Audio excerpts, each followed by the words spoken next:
Hi, everyone. This is not our weekly episode. Our weekly episode last week was canceled due to illness, but I just want to say that we are aware that this is not the most important news story going on right now. We here at the Theory Night in Canada team wholeheartedly condemn the imperialism of the Israeli state and harm done to civilians by any side of any conflict. We will not be discussing the Israel-Palestine war today. We might discuss it in our weekly episode this week.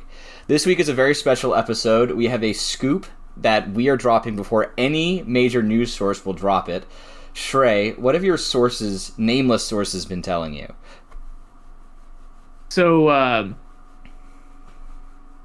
there is no scoop. There is no news. We don't know what's happening. But I thought it'd be just fun to talk about who the next Liberal leader might be in case something happens. Let's just say this week, if Justin Trudeau were to step down, and we're not saying he necessarily will, we're just saying people are saying. Let me jump in here. Yeah. I've kept my ear to the streets. I've kept my ear to the trenches. Yeah. For anyone listening at home, I think it's abundantly clear, according to the YouTube comment section, that Trudeau is a tyrant, and he is so arrogant that he will never step down. Right. So at the end of his term, or if something crazy happens, this might be actual news. Yeah.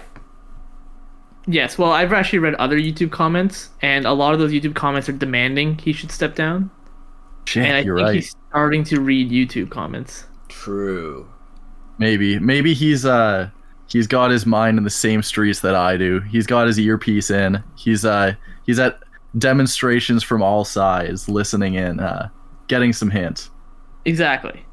And so today we'll just be going over who I think will be one of the next potential leaders of the Liberal Party and Prime Minister of Canada. I have 5 excellent people who I've picked and chosen from my analysis. And I'm going to give you guys a quick overview of them, and I want to hear your reactions. And at the end, we'll pick the one who we think is most likely going to become the next Prime Minister. Okay. So in no particular order, I'm just going to start off with... who's our favorite? Who's our favorite? Our favorite you gotta is tell an me. asteroid hits the Earth. That's our top Liberal candidate. Is the election is canceled because an asteroid hits the Earth. I don't know. Is there any order we want to do this? You've seen the list, and I can repeat the list if you don't remember it. But You told me to look over the list. I opened the link and then did nothing. I saw there was like a grid. I was on my phone. Fair enough.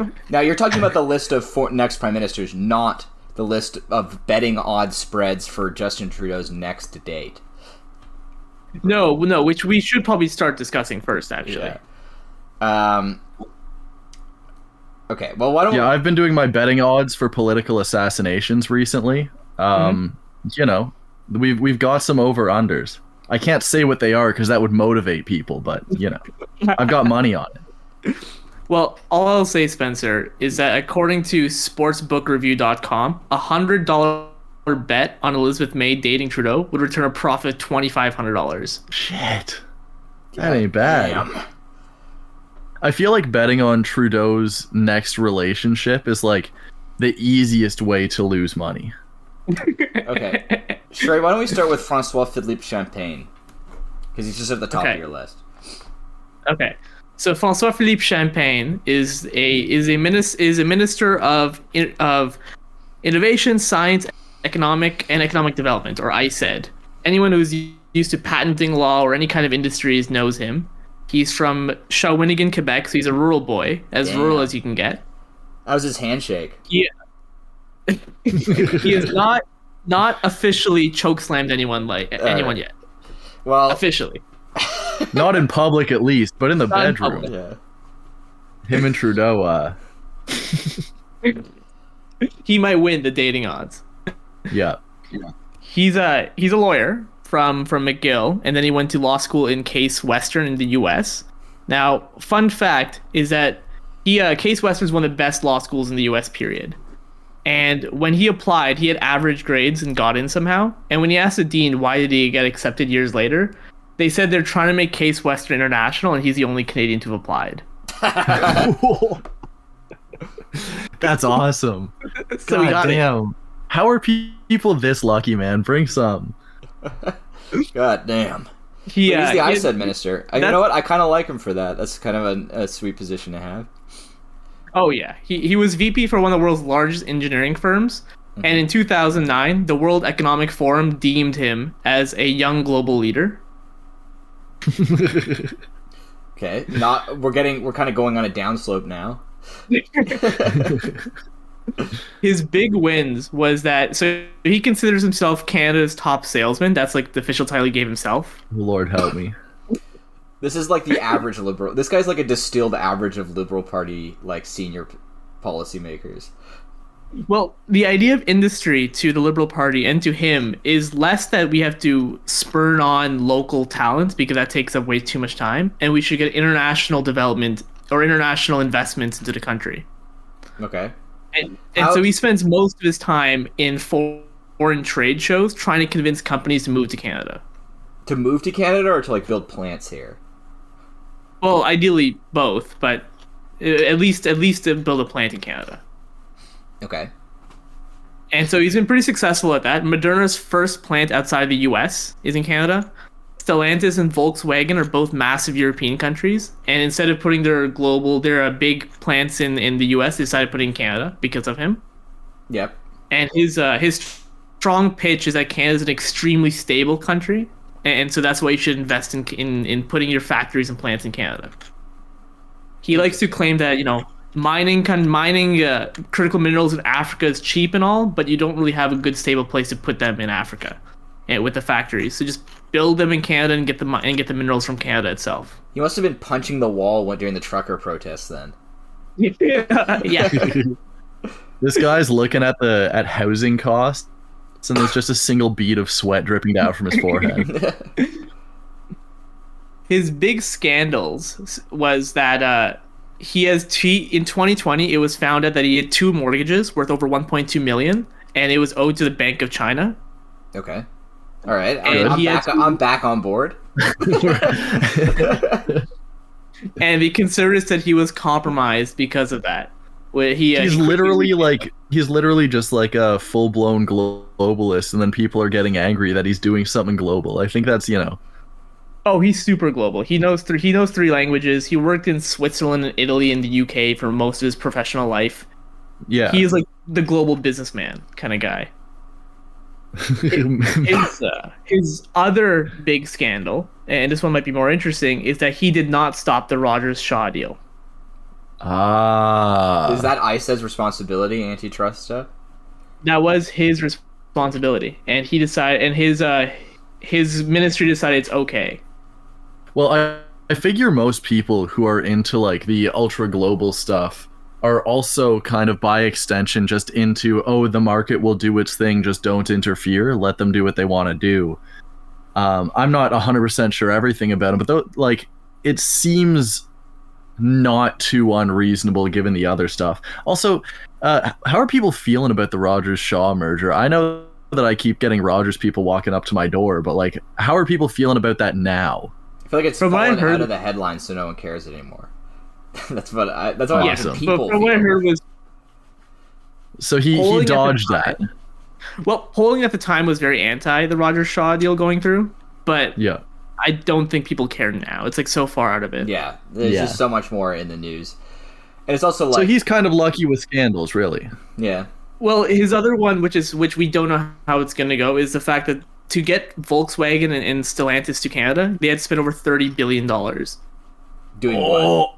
Like building the plant for to them? get them here, Playing more golf. or less.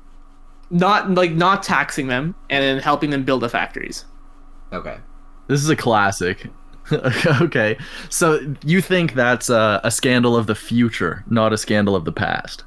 I do think so. I think it might come up when they start building the plants. When they start building plants, it'll be good.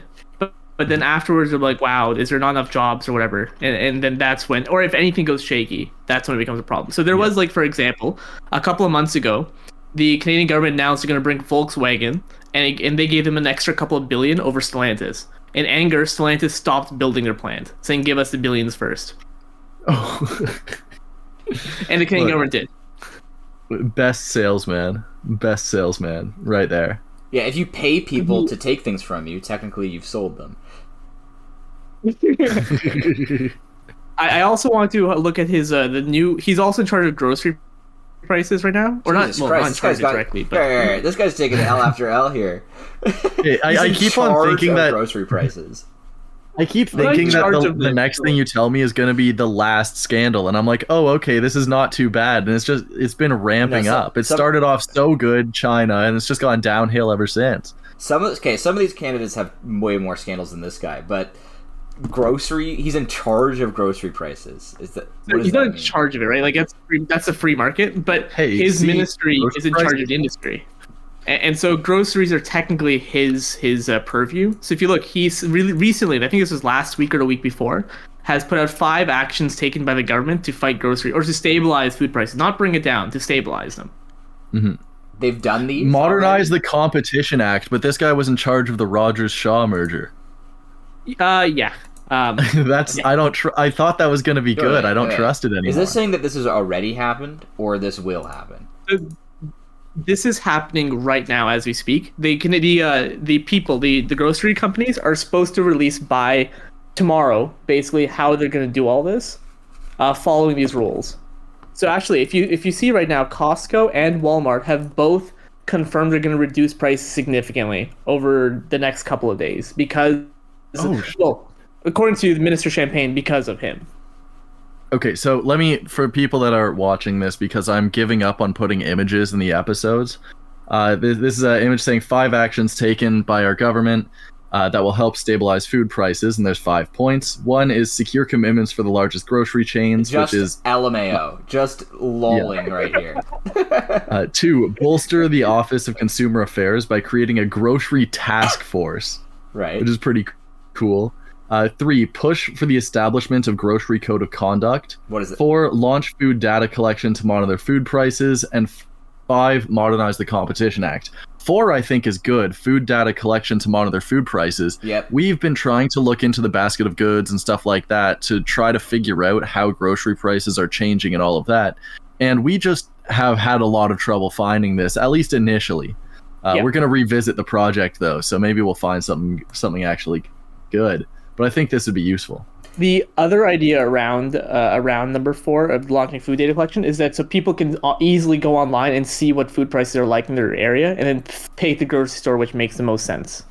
The People's Republic of Walmart is making food cheaper, guys. Yeah, so because of the commitments he's forced upon the grocery stores, and we'll see what they are. But Walmart and Costco both have already agreed to cut prices aggressively. Now it is important to note that both Walmart and Costco don't make a lot of money off of food. They use food mainly as a marketing tool to bring people in. So this could just be a marketing. I'm waiting for Loblaw and Metro to reduce prices because those are actual pure grocery stores. Yeah. What do you think the betting odds are in them actually reducing prices? I would say don't count on it, but what are the odds of them actually adhering to this? It's probably going to go down by like 3%. Yeah. I believe they're going to reduce prices for like a couple of months, and then, oh no, something happened. We have to increase it. Yeah. Yeah. Well, the thing is, I guess I don't go to Costco, so I don't know what the selection is like. But if Walmart and Costco have a wide enough selection that they become viable alternatives to people, market pressure will eventually force Metro and Loblaws to lower prices in areas where they compete with Walmart and Costco. Yep. So you're speaking exactly like how Champagne thinks. Yeah. Costco's got a freaking vice grip on chicken thighs. That's how much I can tell you. The main issue with Costco's as a competitor to Metro and Loblaws is the entry fee and membership fee thing. So I think the effect on Metro and Loblaws prices from the Costco direction might be muted, but from the Walmart direction, we might see Metro and Loblaws forced to take action if this food data collection thing is actually real and accessible to the public. And also, I think Walmart, I guess I don't know that much about Walmart for Toronto, but it's not like that huge in the like big urban areas. So this might just help people more in rural areas, potentially. I'm talking on my ass here. Well, speaking of someone who lives in a rural area right now, I don't know where the nearest Walmart is, but there's like 10 Foodlands basically within sight distance. Okay. Loblaw and Metro are much bigger in rural areas than Walmart. Okay. Also, Ben, you live in Ottawa. How rural can it get? Listen, pal, you ever come out? Pretty bad. Do you see how dark? Have you ever seen how dark it is at night where I am?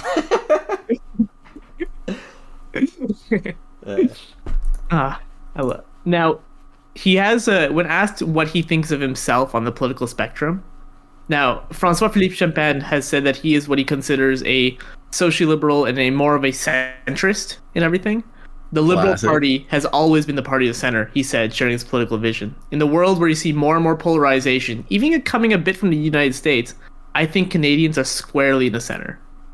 Oh my god. I think he's right. I feel bad. The Liberal Party has always been the party of the center, I think is a correct diagnosis of the Liberal Party. He basically, when he tries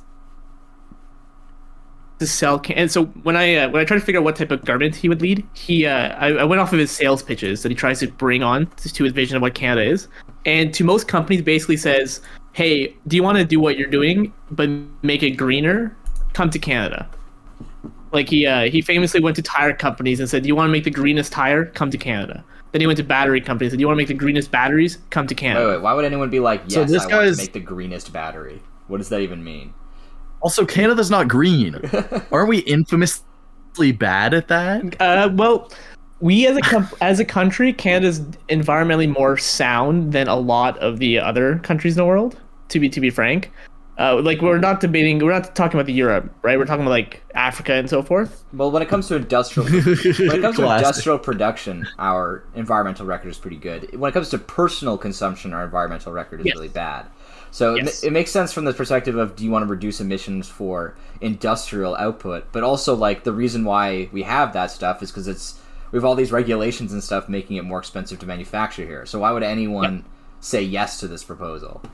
Well, there's a staunch belief that as the world continues to become more environmentally conscious, there is going to be more taxes, I guess carbon-style taxes in places, and more regulation around environmental aspects of your business. So it'll be more and more necessary to be at least giving off the look that you care about the environment.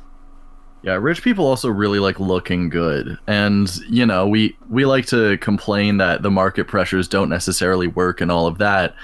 But still, when people are looking for like means of expansion, a lot of the time they do just kind of want good optics to say like, hey, we're doing this right, which does help and is effectively some market force on it. Yeah. You say he's pro subsidies, so he's basically like he wants the government to invest in these projects.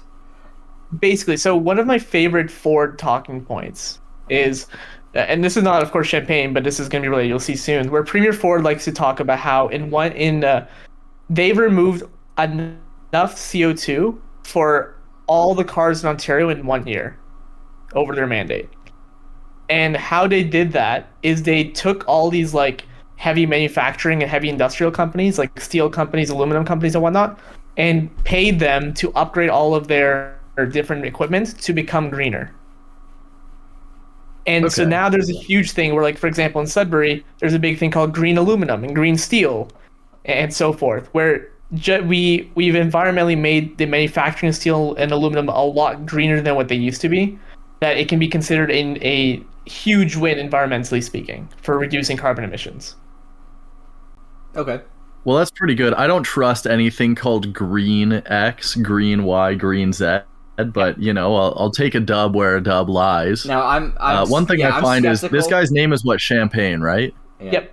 Yeah, I heard that and was like, oh, this guy's gonna be cool and exciting. And the more I go on, it's just kind of like the green stuff is cool, but overall, this guy's not too exciting. Does he look cool? He's I don't want to make you. I don't know what your biases are, but he's a shorter man. He's always have a smile on his face. He kind of looks like a salesman in every way of the word, and he has gray hair. Now, I will say I am also skeptical of how environmentally friendly his administration will actually be, but I do like his pro subsidies stance. Now, I wish his pro subsidy stance, like the way he's talking and everything, it sounds like the entire goal is to just give money to companies and let them figure it out. And I wish there was more of, let the Canadian government itself build things, or let even within Canada we build things instead of bringing international companies in. I mean, ideally, obviously, but like, it's the Liberal Party. Yeah. I don't expect that much. It's not hard for him to clear it. Report to everyone at home. He looks good. Yeah, he looks fine. Yeah. Yeah. Listen, no one says liberals are ugly, you know? As a one And they're point, they're on a good track record right now too. Yeah. At one point, I will say, which I like about what he's doing. So the grocery task force, which they're establishing, their entire thing is to look after shrinkflation and try to figure out why quality is going down. Huh, I wonder why.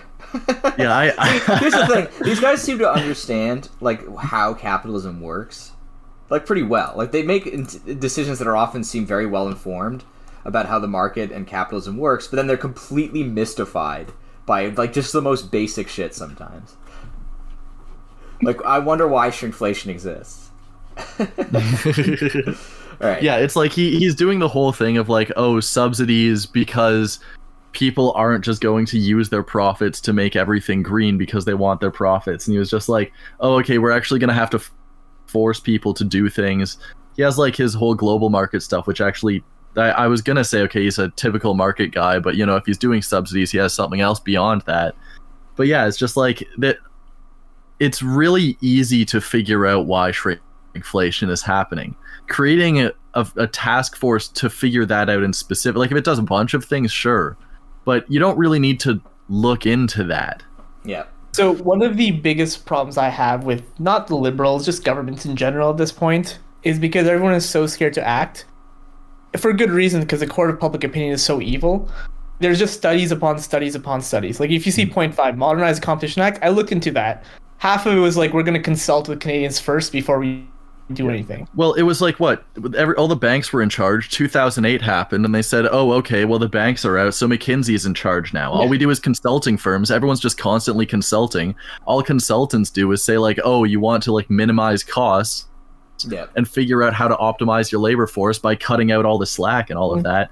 And, like, that's all consulting firms do, is they just get people out of college and train them how to say that. All the people that don't know how to really use their degree or experience that they have. All right. So now, what? Trudeau had like a huge consultancy firm thing, and everyone was like so dramatic about it, thinking this is crazy how big a budget is into consulting. But that's just what the market is doing now. That's what people wanted, and now we're here. So I'm going to use that to segue into our second person. Mark Carney? Who is... No, I'm going to actually... I'll do Mark Carney at the end because he's actually really interesting. I'm going to go with Minister Anita Anand. Okay. Who is a corporate governance lawyer. And she specially focuses and does research on corporate governance before she got into politics. Okay. So quick backstory. Her parents are anesthesiologists and doctors from I think it was Kenya, but they moved to Canada. They went to small town Nova Scotia, specifically in Kentville. From Kentville, they went to a local event, and it turns out that Prime Minister Pierre Trudeau was there, which got her into politics. Okay. Anita Anand grew up. She ended up going to Queen's for history, and from there she moved on to various universities. She ended up going to Oxford for law, then she went to Dalhousie for law, went to U of T, and so forth. At the end, she ended up becoming director of policy and research at the Capital Markets Research Institute at the U of T. And she's formerly a researcher in corporate law, focusing on corporate boards and ethical corporate governance. So very much on the legal corporate side. Yeah. During her time in government, she was Minister of Procurement, Minister of Defense, and then finally the President of the Treasury Board. Okay. So all really big titles. Now, to be fair, when she was Minister of Procurement, no one really thought she was going to do much because she didn't even know what the job was. According to her interview, she said the minister called her, asked her to be Minister of Procurement. She said yes, absolutely, and then hung up the call and immediately Googled what is a Minister of Procurement. That's awesome. Based. A few months later, the job became super important because a pandemic hit. And she was in charge of bringing all the PPE, all the vaccines, everything to Canada. And that's probably her biggest win because I'm not sure if you guys remember, but like by I think it's July or like a couple of months after the vaccine was developed, Canada had about 70 million vaccines coming in for a pot when logistically speaking, you're only allowed to get one shot at the time. Yeah, everyone was complaining about how slow it was, but frankly, when you compared it to everyone else globally, we were always pretty good on that curve. And she was the reason for that. Now, I'm seeing she also oversaw the sexual assault scandal in the defense ministry. What do you mean by that? So the Ministry of Defense has been going through or not the Ministry of Defense, the Army has been going through a lot of different scandals over the last few years, mainly around sexual assault, where women predominantly would get sexually assaulted and no one would do anything, and it would be hush hush. And it went all the way to even top leading generals would be assaulting women and no one would care. Okay. That news broke. The Minister of Defense was shuffled out, and she was one brought in to fix the situation. She only did a little bit of work before she was shuffled out of there for reasons unknown and put into the Treasury Board. So really nothing there. Yeah, she didn't do much there. Now, yeah, based on your research, it looks like the main problem with her, I mean, she doesn't seem that problematic in terms of actual scandals. The main problem with her seems that she is a complete McKinsey stooge and puppet. It's a small problem. Yeah. Yes, so she has opposition concerns were raised about the millions of dollars in contract with her department, McKinsey, and she replied saying the company's work is not a matter of state secrets, and about 30 million was spent on military contracts for HR work in the Ministry of Defense since 2011. In total, the Canadian government has spent over 60 million on McKinsey contracts in 21 and 2022. Okay, well, Bennett, you know what I just said. 2008 happened. The next major crisis that riles everyone up hasn't happened yet, so it is McKinsey's turn. Well, I think this is less to do with 2008 and more to do with the general, like, enshittification of the government as a result of, like, people like Anita convincing people that the government is bad and needs to be continuously gutted and slashed. Just like a general neoliberal trend. But the government still has necessary functions that it must do, and people demand it continue to do, even as it is slashed. So the government has to waste money and time consulting with these outsiders for advice or even for basic functionality. Yeah. Like, she seems like a McKinsey stooge in the sense that her complaining about how the government spends too much and wants to decrease spending means what she really wants to do is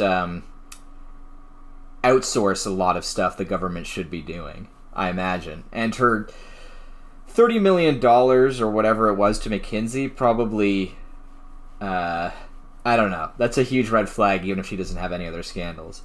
This is the Pete Buttigieg of the liberal race, I think. So I asked one of my friends who works at he used to work at a massive consulting firm. Now he works for the government of Canada. No relation. Yeah. At the massive consulting firm, just out of respect for him, I'm not going to say which consulting firm. It wasn't McKinsey, but it was another big player. He was hired by the government of Saskatchewan to work in one of the ministries there. And I asked him, like, he was like 25, 26 when he got hired by the government of Saskatchewan through the consulting firm.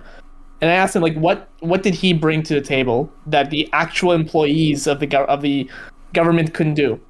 And he said, honestly, he didn't have any special skills that he needed. He said the only thing that he had two things which the government employees didn't have. The first was that he had this massive network of people at this consulting firm all around the world. So whenever a minister asked him a question, he could just tap into that entire network. And the second thing, and this is, I think, he thinks this is the more important thing, is that jobs at the ministry were 9 to 5. If the minister needed some extra work or anything, they had to wait until the next day if it was after 5 p.m. Since he was not through the ministry, since he was through the consulting firm, he would be called on at any time and he would be like told, hey, I need this by tomorrow, get it done. And right. He would be just working all night getting it done. So the main difference between this guy and the people whose job it should be to do this stuff is that he has less labor protections. Yep. And I assume that is offset by the fact that he gets paid more than they do. I think he Probably. was getting paid more. Consultancy firms generally pay pretty well. Yeah. Yeah. Anyways, my rating of Anita Anand is thumbs down. Not my choice for next leader. Let's move on. I will say one last good thing about her. She was the head of the anti-apartheid group led by the AMS here at Queens. So kudos to her for doing that. Yeah, I guess not all bad. All right, let's move on. Who do you want to talk about next, Melanie or Dominic? Let's do Dominic, and then I'll do the two exciting ones near the end. Okay. Dominic. So LeBlanc. Dominic Leblanc. Now this guy is most likely to become prime minister, or at least interim prime minister, if anything was to happen to Trudeau. God forbid. God forbid. Yeah, Trudeau won't step down. We know that. So we'll see how my betting odds work out. Oh my god, bro. I'm not publishing this episode.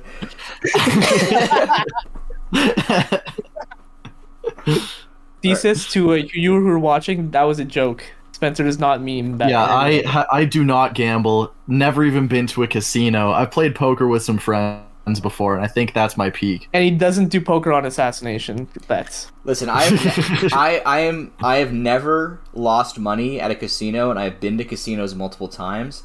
Let's just say, folks, lock in of the week. Put some money down on Trudeau will not be prime minister soon. Look, Bennett has played poker with me multiple times, and he knows that I don't take money and I don't pay it out. Yeah. After a year, I'll look at what's gone on and see if it balances out or not. So far, it's balanced out. I must say, before I get Dominic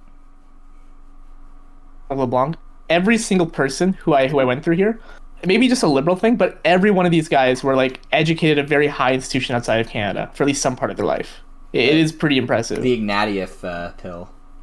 It really is. It's like the worst one here is Case Western, which is like not bad at all. So Dominic Leblanc was born in Ottawa to Acadian parents. His dad was Romeo Leblanc, who was a legendary MP, senator, and Governor General of Canada. Before all that, he was a press secretary for a guy named Pierre Trudeau. So this is one of our Nepo baby candidates. Dominic Leblanc, when he was very young, used to babysit the prime minister at the time, Pierre Trudeau's kids, all the time. He ended up going to U of T, then he went to Harvard for law school, and then went back to New Brunswick and used to work there as a lawyer. Then he got involved with the Liberal Party and became an MP back in 2000. So he's been chilling. Oh yeah. He is the he is the most nepotistic one of all these. He's definitely the old guard liberal.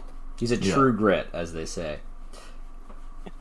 He was Ministry of Fisheries, Ocean, and the Canadian Coast Guard for a while. And then you can start seeing a trend with his ministries after this, because he was then Ministry of Intergovernmental Affairs and Northern Affairs, Internal Trade. Then Minister of Intergovernmental Affairs, Infrastructures and Communities. Then Minister of Public Safety, Democratic Institutions, and Intergovernmental Affairs. Basically, what happened was whenever there was a scandal, they would put the minister out, and they would give Minister LeBlanc the job of whatever happened. So is this okay? Yeah, I guess you have to tell me. Did this work out for him or not? Have you ever heard of any problems? Well, after he got these jobs, there was never a problem there because nothing really happened. That's awesome. This guy's just kind of an empty. He's a true liberal. Yeah.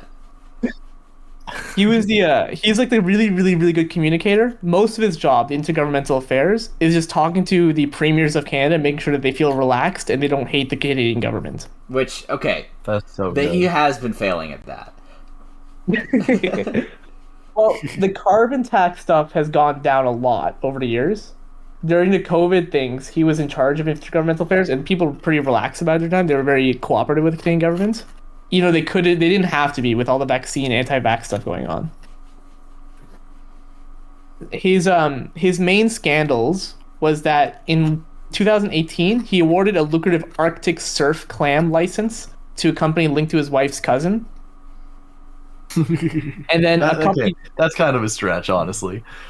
And then a couple years later, his sister was made the ethics commissioner for all of Canada and was then kicked out because she was the one supporting him during that entire scandal.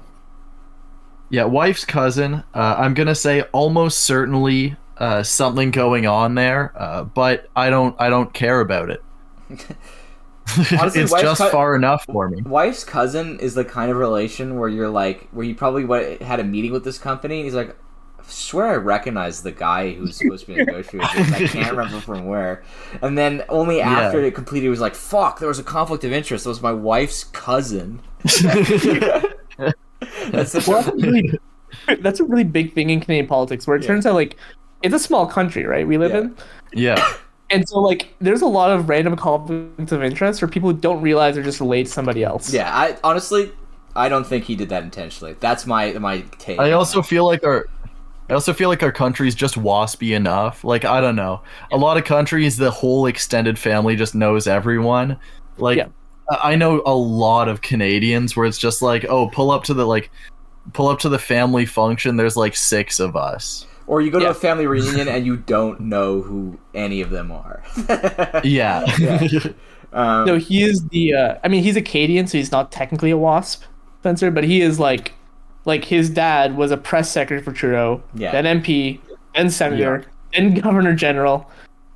Like, it's just on and on and on, just like super hardcore old liberal. Yeah. This guy's like the honorary Aryan of English Canada. Okay, now what's he actually going to do when he's prime minister? So I don't have a lot on that because he's like the most status quo guy there. He's like what you said. He's kind of the guy who just comes in, doesn't really do anything, but everyone just feels more relaxed because he's there. Yeah, he's an empty seat. Because in this alternative universe, Trudeau wouldn't be there. Yeah. That's why I think he's most likely to win, or most likely not to win, but to become prime minister through appointment, just because he's like, okay, he's the most. Everyone knows him. No one really thinks he's gonna rock the boat. He's just the guy. Yeah. He's like the perfect interim prime minister. Yeah. I looked up for recent wins. The only things I could get was he confirmed that Nova Scotia and New Brunswick, they're connected with a very small bit of land. His government's gonna spend $200 million to make sure it doesn't get flooded constantly. Okay. And they put a lot of new zones, fishing zones, where you can't trawl to prevent overfishing. Okay. Massive increase in public transit funding, and then the other big thing I saw was they're looking at internal trade data and making a one-stop shop where people can go on and see, how do I work in a different province? How do I get my credentials in a different province and make that easier for people? That's pretty nice. An interprovincial NAFTA type gig. That sounds good. Yeah. So far, enjoying it. Yeah, he's all right. I'm just curious, how much does the government actually control public transit funding outside of like Via Rail? A lot. Because sorry, that's not the right answer. To answer your question, not at all. Okay, so the opposite of what you said. They don't control anything, but they can fund everything. As in, they can earmark money to public transit? Yeah, exactly. But they can't choose what it's actually spent on. So they don't control anything. That's all municipal, but they can go to like every city and say, no, exactly. Okay. But doesn't the province decide what the cities get in budget? The Canadian government can supersede the province. All right. Well, I think we've heard enough about this guy. He's not that interesting. I wouldn't be that upset if he won. You know, he's not worse than Trudeau. He might even be better, but... Yeah. This is the normal pick. Yeah. I don't think he's going to win. I think he's just going to, like, if something were to happen to Trudeau, in, like, a crisis moment, he would be the one who's just like, well, I guess I'm prime minister now. Okay. Until we pick someone else. All right, let's talk about Melanie Joly. Or Melanie So Melanie Joly. Melanie Joly is from Montreal. Okay. Her Montreal. Her mom was listeners. For our colonist listeners, Montreal. Her mom's an MP. Her dad was the head of the Liberal Party's finance committee in Quebec back in the 90s. Okay, another nepo baby. She got her Bachelor of Law from Montreal, and then she studied at the University of Oxford. Okay. While she was in Montreal, she practiced at some of the biggest law firms, including the law firm where infamous separatist Lucien Bouchard used to work, and was actually her mentor. Interesting. She might be a Manchurian candidate for Quebec separatism then. She was very heavily involved around Quebec politics. the big thing she was that in around 2012, 2013, 14 area, that era, she launched something called Génération d'Idées.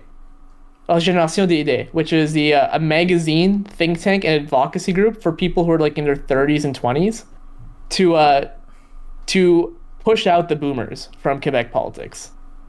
So fucking true. They used to do things like drop brooms in front of the Quebec Parliament to show how corrupt it was. They used to have lightsaber shows with like historians. Now I'm as big a fan of activism as anyone else, but did this do anything? Well, it made her famous. It made her really famous. It made her really famous, and it made her famous enough that she was put into the inner circle of a 2013 Liberal leadership candidate, Justin Trudeau, and ended up helping him win. Now, you say she was put into the inner circle of Justin Trudeau. Did they develop sort of a close relationship, would you say? We'll get there. Okay. There's multiple stories to that. Okay. So, in 2013, she decided to run for mayor of Montreal.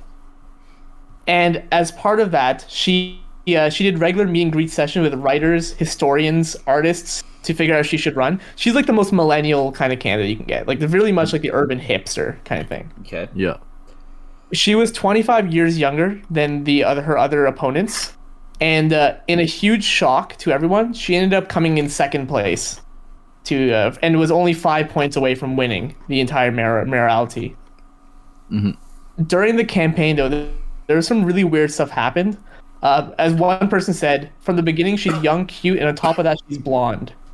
Early in the campaign, Joly's team was flooded with requests about an affair with a Quebec businessman, Pierre-Carl Piladeau. When you say flooded with requests, they were requesting her to have an affair with him, or they were wondering if she could have an affair with him? No, there was a huge rumor for months that she was having an affair with this massive businessman. This is one of the biggest businessmen in Quebec. And she's like, I've never even met the guy. But they kept thinking I was having an affair with him for some reason. That's weird. That is a strange rumor. Like they said, she's young, cute, and top of that, she's blonde. Someone even said that she's an example of how you can be beautiful and still be successful and smart. Now, I've seen pictures of her. She's like fairly attractive, right? But like she's like I would say she's like a politics 8, you know? Well, you know what they say, right? Politics is just celebritism for ugly people. Yeah, exactly. And so she's like average looking, and she's gonna win. Yeah. Her opponent spent $1.2 million in the Montreal mayoral election. She spent $250,000, and she still came second place, which was really incredible. Pretty impressive. Wait, did he win though? Did the opponent win? He won. The other guy won. Well, maybe she should have spent $1.2 million. How many people were running? 2? There was quite a few. There's a few. Okay, but, that's good. She was within 5 points, which is the impressive part. The minister, after that entire thing, she became Minister of Canadian Heritage. Then she became Minister of Tourism, the official languages, and French people. Then she became Minister of Economic Development for Northern Ontario. Then Minister of Economic Development, and then Minister of Foreign Affairs. Okay. Basically, she started at a pretty big role, the Canadian Heritage, and then got into a scandal, then got into a second scandal, then kept getting shuffling, getting demoted, until somehow she landed Ministry of Foreign Affairs, which she still doesn't understand how she got that role. Okay. Now there are look, she's young, cute, and blonde, right? Theories, but looking at her resume, one thing that jumps out to me: there are too many cabinet positions. If Minister for Federal Economic Development of Northern Ontario is one of them. Listen, Northern Ontario. Yeah, that's pretty insane. Yeah. As a future local of Northern Ontario, I think they need more development. Yeah, that should be a provincial. That's the whole reason we have provinces, right? Is in theory they're supposed to be able to take care of themselves. She actually did have a scandal in her time, even in that role, which is pretty impressive because Laurentian University went under in that time. Was that her? That wasn't her fault, though. That was Laurentian's fault. Yeah, but okay. So if we look at her scandals, she had a lot of scandals. So her first big scandal was Minister of Canadian Heritage, where she created this bill to change up how Canadian creativity would work in the future. Basically be an upgrade and update to CanCon in a sense. Now, for those who don't know, CanCon is where in radio, 30% of content must be Canadian if it's on a Canadian radio broadcasting signal. Now, in 2018, the Canadian government released this thing on how they're going to work with broadband and also work with internet companies like Netflix. And underneath her watch, the Canadian government confirmed they're not going to ask Netflix to pay a GST or pay any taxes. Instead, the Netflix, in response, will give $500 million in over 5 years into Canadian content and production. This became a massive scandal because it turns out that if you looked at how much the GST would be, taxes-wise, it'd be way over $500 million. Secondly, she didn't actually ask Netflix if they were going to spend that money anyways on Canadian content. And so this may have been a complete loss in that side of revenue. The other big one was that she forgot to put a minimum French language content requirement, which really pissed Quebec off. And it pissed Quebec off enough that Quebec, on its own, put a new tax on Netflix specifically. Another small scandal she had was that as Canadian Heritage Minister, she oversaw the new Holocaust Memorial. Until 2017, Canada was the only country as part of the Allies to not have a Holocaust Memorial. The only problem was they forgot to mention on the memorial that it was about Jewish people. Okay, but the thing, in her defense, if you don't know the Holocaust was about Jewish people, why are you at a Holocaust Memorial? Were you just walking by?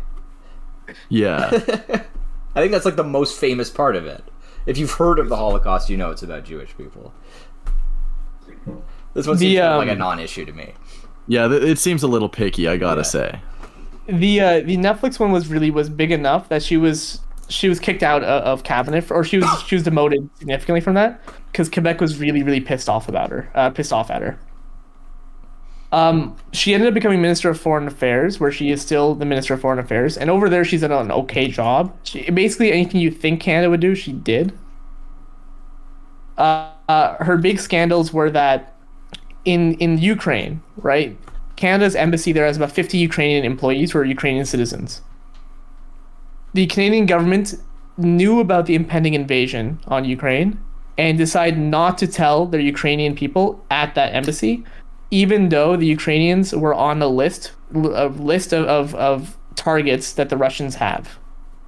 A kill list. To kill them. A kill list. Yeah. They ended up finding out through their American counterparts. Okay. Well, again, this one seems a little bit picky. There are information security concerns about just telling people this at the embassy, right? And also, like, in terms of governments fucking over embassy staff, this isn't even up there with Benghazi or anything. That's true. That's true. I mean, were any of these people then killed by the Russians? Well, Kiev is still Ukrainian. Yeah, so no. I don't know. That one also seems... The Netflix deal seems like the main scandal. The Holocaust one and the Ukraine one seem kind of lesser. You can tie any foreign affairs scandal to her. This was the only one which is like specific to her, but like, you know, the entire India debacle, the Ukrainian debacle, the That's true. Nazi debacle. Those have been handled pretty poorly. Chinese debacle. Like, it's just over and over again. Canada has taken some foreign policy L's, but those ones seem not that worthy of highlighting. She has had a couple of wins. Her big shifts in policy is that she created a new Canadian music fund. So I'm not sure if you've noticed. I've definitely noticed it myself where there has been a lot more Canadian music coming out, and there's even like logos of the Canadian government on those music videos. I have not noticed that. And there's also been a huge. Well, you listen to music from the '60s exclusively, so that's fair. They've also the first ever federal strategy to bring tourists to rural Canada, which has been apparently doing really well until COVID killed it. And then a lot more LGBTQ initiatives for international development and funding. Okay. Overall, if she was to lead a government, it looks like she would be the the stereotypical Montreal-esque kind of government, in a very much of a Trudeau, except more Trudeau than Trudeau, if you get what I mean. That's not a good sell to me. I'm sorry to say.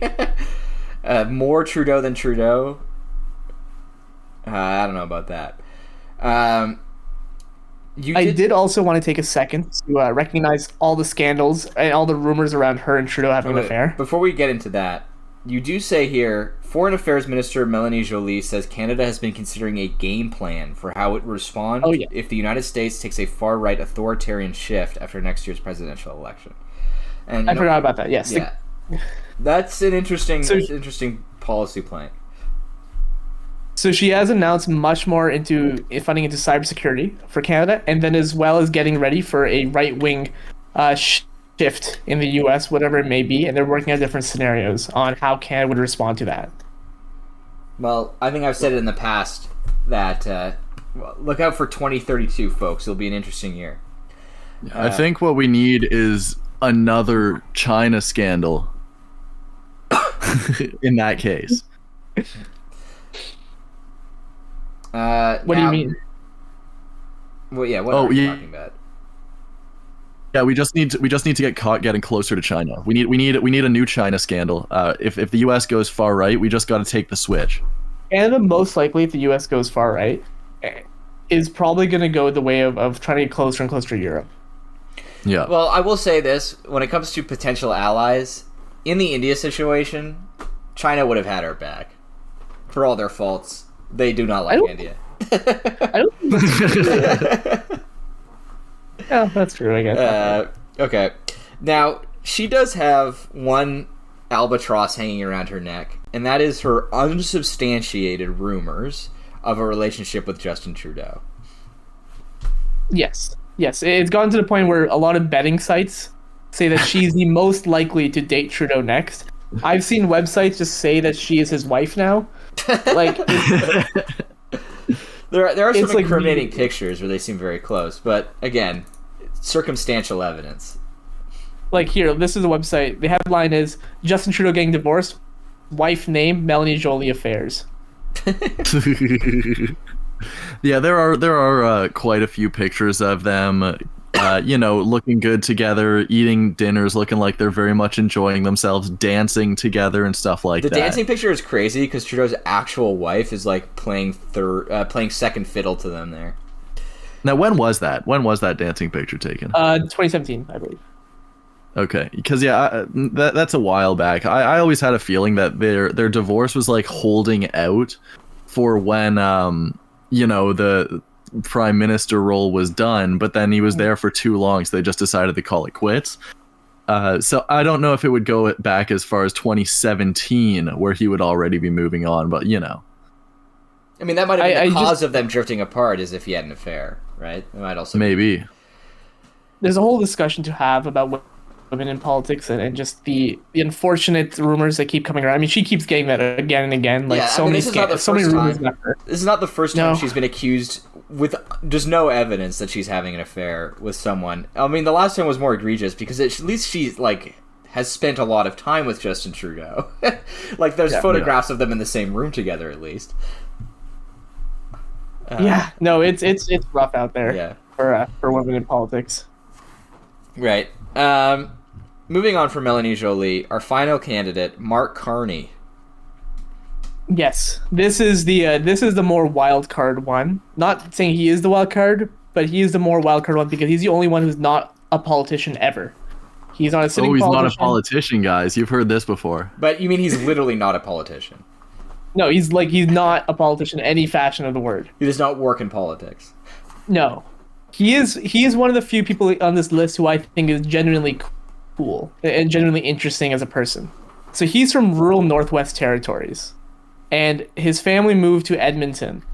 From there, he played hockey, and he ended up going to Oxford for schooling.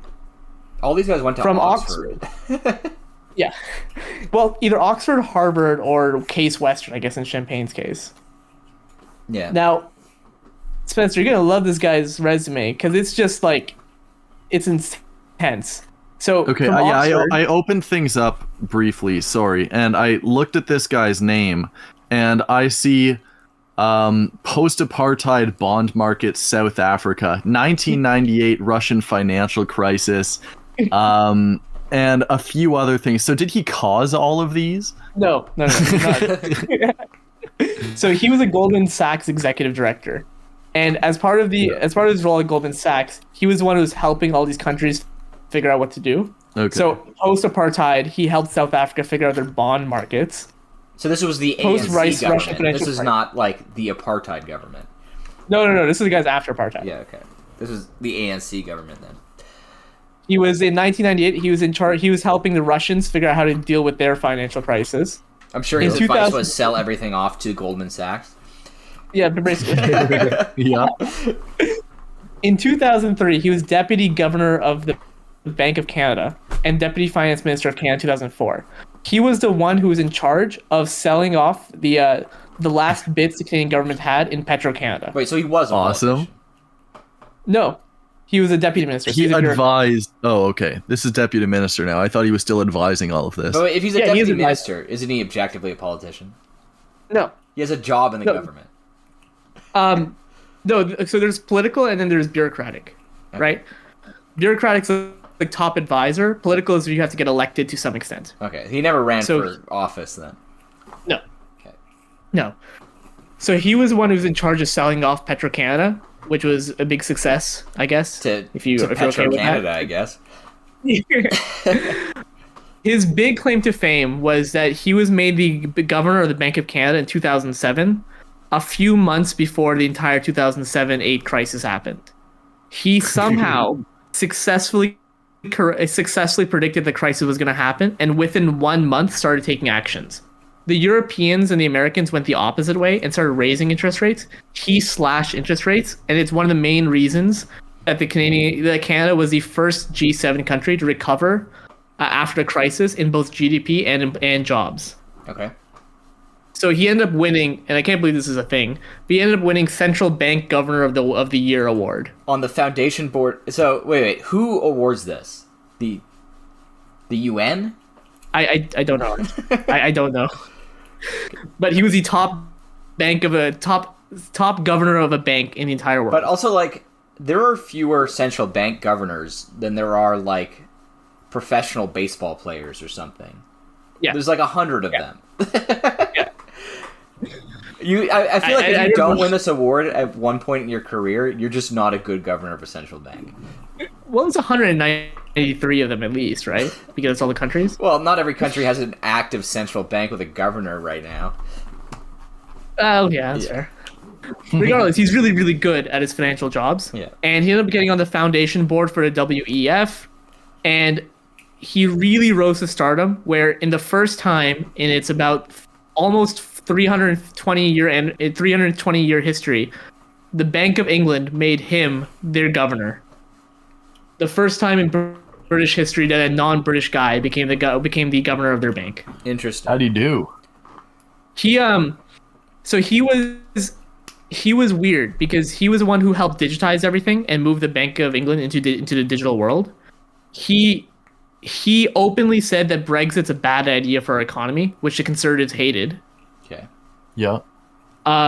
As governor, inequality grew in England, but you can blame it on the Conservative Party. You don't have to necessarily blame it on him, but it's kind of muddy with how that works. Yeah. Yeah.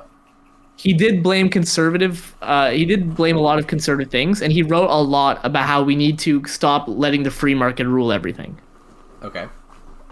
So his current roles, before I get into his thinking, his current roles is that he's right now the special UN envoy on finance and the environment, and he works on Brookfield Assets as their vice president of ESG. Is Brookfield Assets a company that gives out ESG scores, or is he in charge of maximizing ESG for Brookfield Assets? Maximizing ESG for Brookfield. Okay. It's a company which owns about $800 billion worth of assets. And for the folks at home might not be aware, ESG is equity and environmental and social governance, right? Yep. And it is environmental social. Yeah, it is a score companies receive from ESG assessors that basically is like a probability that the company will not get canceled, because investors need to ensure that like there won't be a scandal if they invest in someone, because that could tank stock prices even if the company remains productive. So he's in charge of making sure the company like has enough diversity and does DEI training, so if they get busted for racism, they could be like, well, we're very diverse and we try to prevent it. He doesn't really do that part. He does more of the assets that they're investing into are environmentally friendly. Okay, so he investigates ESG scores in other companies.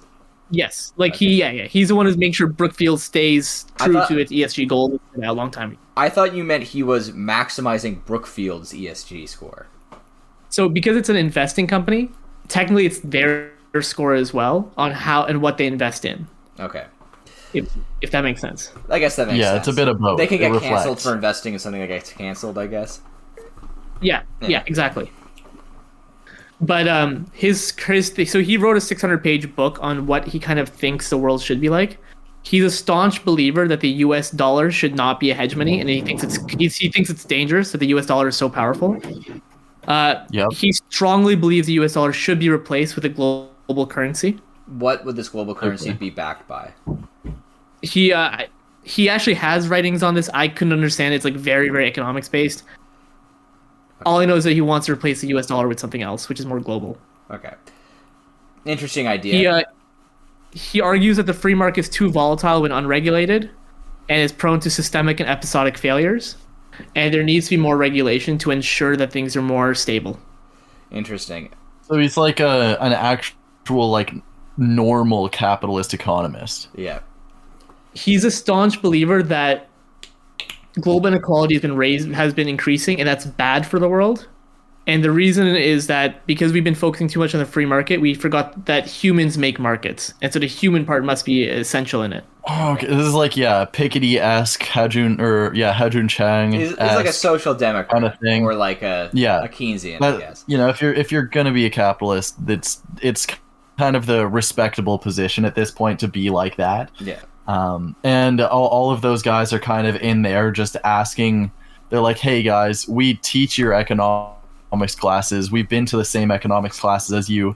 How the hell did you take this class and end up thinking, oh, we just need to maximize free trade and markets? Yeah.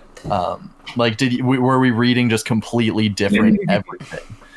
You know, if he's on that, I actually, like you said, it sounds kind of good. His big problem is that he's super, super smart. And so people have noted that talking to him or listening to him talk sounds like it's a lecture versus like an actual political speak. Okay. We'll see how that works out for him. This guy's kind of an outside bet, though, right? Because, like, the Liberal Party has a lot of entrenched people in it, right? It is a very old party. Like, a lot of these candidates have, like, multi-generational ministers. Like, what do you think the actual, like, how realistic is it this guy would win the Liberal election? So he is very entrenched because every single Liberal convention at this point, he's one of their main speakers. Okay. The Liberals have this huge problem of really trying to go after the personalities, the technocrat kind of thing. I'm not sure if you remember, but during the last Ontario election, there was a movement to draft Chris Hadfield as a Liberal leader simply because he's a technocratic big name in the field. I mean, is he a technocrat or is he just involved with technology? He's just involved in science. Yeah, I wouldn't necessarily call that a technocrat, but But that's like a huge Liberal problem, right? Like you saw Michael Ignatieff, who is an actual, Rhodes Scholar, massive name in the academic world, but man can't speak. Rise up, Canada, rise up, kind of thing. Yeah. Yeah.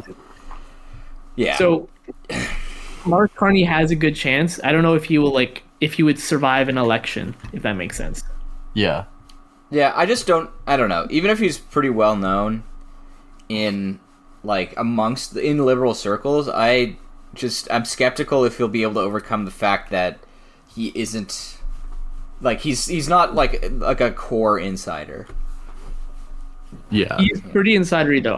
There was a committee meeting recently where he was brought on to explain something economics based, and it was the guy who was asking questions was Pierre Poilievre. And it was really hard to watch because Pierre was just getting super flustered because the questions Pierre asked were really stupid. It's not even stupid. It's really partisan, like really aggressive. Yeah. Yeah. And this guy's like a big I guess this guy's like a big think it's done right kind of guy. Yeah. Yeah. Yeah. Okay. Yeah, I was gonna say, I think it would be interesting to see how he goes up against Poilievre, because Poilievre just kind of like says things that would sound good but don't have much substance, and I feel like this guy would say things with a lot of substance but not make them sound that good. But I guess if he's already kind of lost in a head-to-head, that's pretty rough. No, I feel like Poilievre or any right-wing populist would wipe the floor with this guy if he's not like able to dumb down his thoughts. To appeal to everything. No, they already call him out of touch and elite because of, well, he is a high up in the WEF and all that. Yeah, that's not a good look either. No. Now, what would his government be like? You say strong on green capitalism, very technocratic. Yeah, so whatever I could get was that his writings were, again, I've only seen a synopsis of it, but he had like really, really technical things he wants to do. Like, I think one thing he talked about, which would be huge apparently, is intergenerational environmental accounting, whatever that means. I think if I understand this correctly, intergenerational accounting, this is like, is this on the lines of building wealth? Like, okay, there's building wealth generationally, but there's also like when people are born, kind of give them money that they can't take out until they're like 20, like those kinds of policies. Is it on that line, or am I tripping? I couldn't even tell you. It's like, all right, it's a very, very technical thing that he wants to do. Like his exact, like some quotes, for example, is that try to channel the market in service to society and retool the private financial sector so that every financial decision takes climate change into account, and thinks about whether or not this is a part of the solution to getting us to net zero and a stable climate, or part of the problem. This guy sounds like he's a real ESG head. That is what I'm getting from this. Yeah. Okay, so this is just trying to make things accountable for the future, to make sure that, like, yeah, it's just long-term planning. So it's just an extremely long and sweaty worded way to talk about long-term planning. But yeah, this guy's dead in the water against a populist. Here's his exact. He just seems really bad at, like, if you weren't able to understand this in a way you can explain it to us right now, he just seems really bad at dumbing this stuff down and making it communicable. Well, it's a 600-page book if anyone wants to read it, but his big line is that climate change is the ultimate betrayal of intergenerational equity. It imposes costs on future generations that the current generation has no direct incentives to fix. Yep. Like, he's kind of cooking, but, you know, when you're talking about intergenerational equities, I guess, well, at this point, maybe he was talking in his book stuff, in which case you're allowed to do that. But yeah, when it's politics, you just can't do that. You need to just say, oh yeah, climate change is an issue for future generations that we all have to work towards, or something like that. I don't know. This guy seems all right, but I'm bearish on his chances.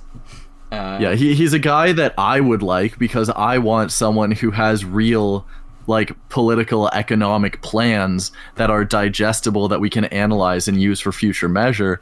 But no one wants that.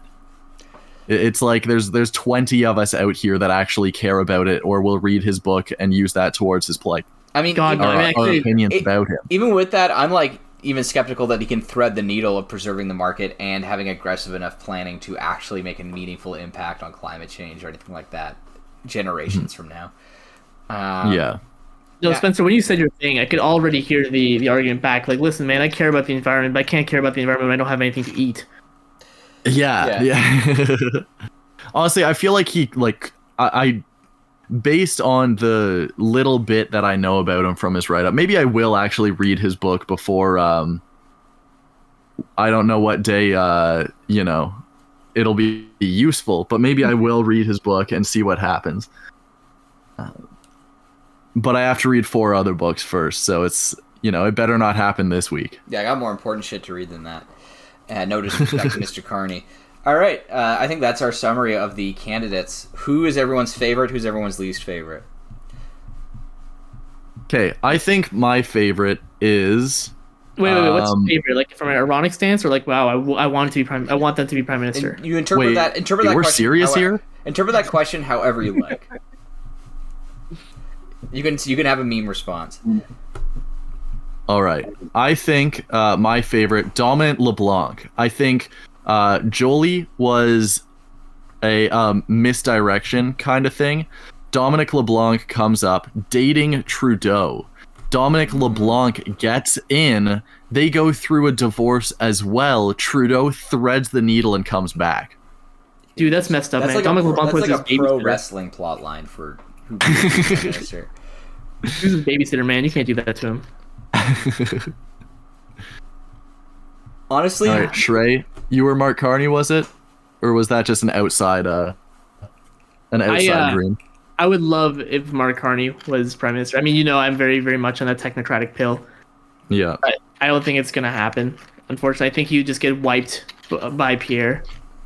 yeah. Yeah. I don't think any of these guys would honestly, except for maybe Dominic, would survive against Pierre. And just Dominic, because he's just a good speaker. And that's it. Yeah, I mean, Dominic Yeah. LeBlanc, I feel like I kind of like him. I like Melanie as well, Melanie Joly. My main concern with her is it feels like she's getting glass cliffed here. Yeah. Where they're like, well, we're getting rid of Trudeau and we're going to lose the next election. We might as well get good boy points putting a woman in charge, and she's just going to like eat shit in the election, and they're going to be like, well, You want time to to get explain rid what of her. glass cliff is? Oh yeah, the glass cliff. I mean, her scandals list is about 4 times longer than anyone else's. There's a lot I'm not putting on there, by the way. There's a lot of scandals. Yeah. For So her. for the folks at home, the glass cliff is the idea that it's like the inverse of the glass ceiling, where a woman is put in a position of power so that she will fall out of it. Famous examples are Theresa May. And Kim was Campbell. a good one. Kim Campbell is probably And- the ultimate glass cliffing in Canadian history. Yeah. Yeah, so I feel like she's getting set up here. Dominic LeBlanc seems like he has a good chance against Poilievre. Mark Carney, I like policy-wise. I like any of these people who are like trying to bring back Keynesianism. I'm down with that. My least favorite is definitely Anita Anand. What a disaster. Well, she is one of the better administrators, right? Yeah, the procurement thing is the only one out of all this list which went well. Yeah, but like, I'm sure, like, you know, having a competent administrator who's using that to do bad McKinsey stuff is worse than having a bad administrator trying to do bad stuff.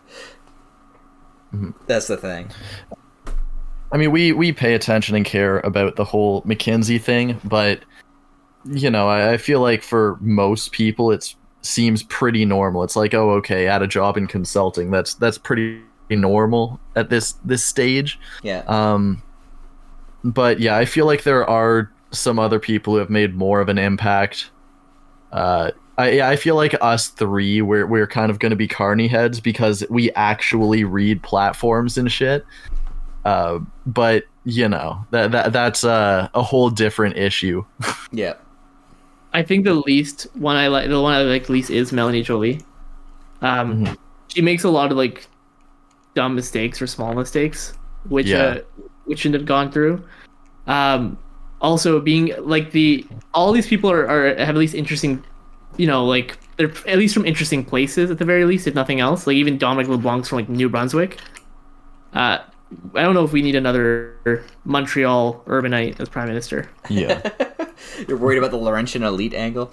I mean, I don't necessarily agree with her, but I do feel bad for her. I think she's getting set up. That's my takeaway on her. She is very likely to win. Just because of I feel because of that reason specifically. Yeah. Yeah. Now, for those who take notes at home, one name we did not mention here is Chrystia Freeland. Because... And I did want to take a second on her. So, Chrystia Freeland, for those who don't know, other than Mark Carney, she's one of the few people I think are cool in Canadian politics, or at least has a cool history. Quick recap. She had a cool grandpa. We'll get into that another time, though. Her grandfather's all right, too. But quick story of her. She's, I think, the only Canadian politician to have the KGB officially recognize her as a threat. Where... Back, I think it was in the 90s or 80s, when she was studying in the Ukraine. She's also a Rhodes Scholar, also went to Oxford, you know, did the entire thing. She was in Ukraine studying, I think, Eastern European culture or whatever. Yep. And she was while she was there, was also inciting protests and fights and revolutions against the Soviet Union. Okay. That's crazy. She's one of the few people who's like done a lot of stuff before getting into politics. She wrote a bunch of books. She was officially banned from Russia, I think, in 2009 or 2010. And she was the head of Reuters, one of the world's most respected news agencies. She is not on this list, even though she's a deputy prime minister and the finance minister, because it looks more and more increasingly likely she's not going to run. Her popularity's taken a really bad hit in the last couple of years. She kept doing really stupid things, like really out of touch things. For example, some small examples. But when asked about how Canadians can live in the cost of living, she reflected about this and talked about her own life, where she told the kids that, you know what, things are getting difficult. We're going to have to cancel Disney Plus. Yeah. Well, That's correct me if I'm wrong, but I thought that awesome. was because she was like talking about the budget, and she was like line items as if you were to cancel Disney Plus at home. I feel like that one kind of got blown up, but she is pretty out of touch. But if she is out of touch, don't you think that makes it more likely she would run? No, because she's most likely going to run for something like NATO director.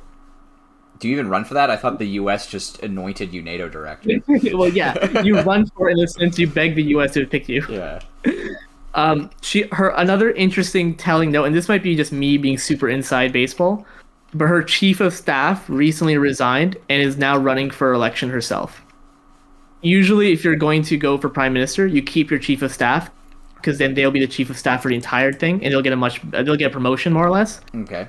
But her chief of staff leaving is a sign that her chief of staff doesn't think she's going to run. Interesting. All right. Well, I think that wraps it up. Watch the skies and the news, folks. This episode might become more relevant than you expect. We'll get back to our regular schedule programming soon, where we'll be discussing. Yeah, once Thanksgiving is over. Yep. And all of that, we'll be back. Happy Thanksgiving, folks. Bye. Bye. Bye.